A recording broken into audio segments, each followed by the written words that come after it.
Aristotle's Poetics, Chapter 13. As the sequel to what has already been said, we must proceed to consider what the poet should aim at, and what he should avoid in constructing his plots, and by what means the specific effect of tragedy will be produced. A perfect tragedy should, as we have seen, be arranged not on the simple, but on the complex plan. It should, moreover, imitate actions which excite pity and fear, this being the distinctive mark of tragic imitation. It follows plainly in the first place that the change of fortune presented must not be the spectacle of a virtuous man brought from prosperity to adversity, for this moves neither pity nor fear. It merely shocks us. Nor again that of a bad man passing from adversity to prosperity, for nothing can be more alien to the spirit of tragedy. It possesses no single tragic quality. It neither satisfies the moral sense nor calls forth pity or fear. Nor again should the downfall of the utter villain be exhibited. A plot of this kind would doubtless satisfy the moral sense, but it would inspire neither pity nor fear. For pity is aroused by unmerited misfortune, fear by the misfortune of a man like ourselves. Such an event, therefore, will be neither pitiful nor terrible.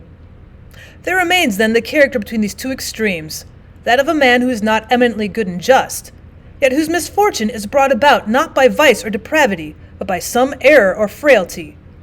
He must be one who is highly renowned and prosperous, a personage like Oedipus, Thyestes, and other illustrious men of such families.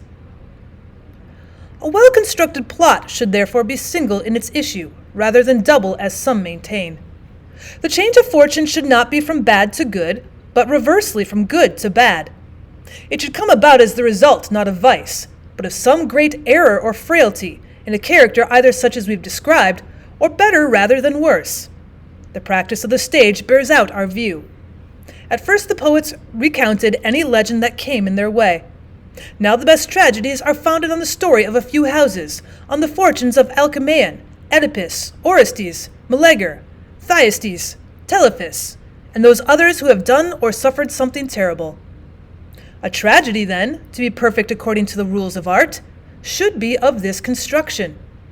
Hence they're in error who censure Euripides just because he follows this principle in his plays, many of which end unhappily. It is, as we've said, the right ending. The best proof is that on the stage and in dramatic competition. Such plays, if well worked out, are the most tragic in effect, and Euripides, faulty though he may be in the general management of his subject, yet is felt to be the most tragic of the poets. In the second rank comes the kind of tragedy which some place first. Like the Odyssey, it is a double thread of plot, and also an opposite catastrophe for the good and for the bad. It is accounted the best because of the weakness of the spectators, for the poet is guided in what he writes by the wishes of his audience. The pleasure, however, thence derived is not the true tragic pleasure. It is proper rather to comedy, where those who in the piece are the deadliest enemies, like Orestes and Aegisthus, they quit the stage as friends at the close, and no one slays or is slain.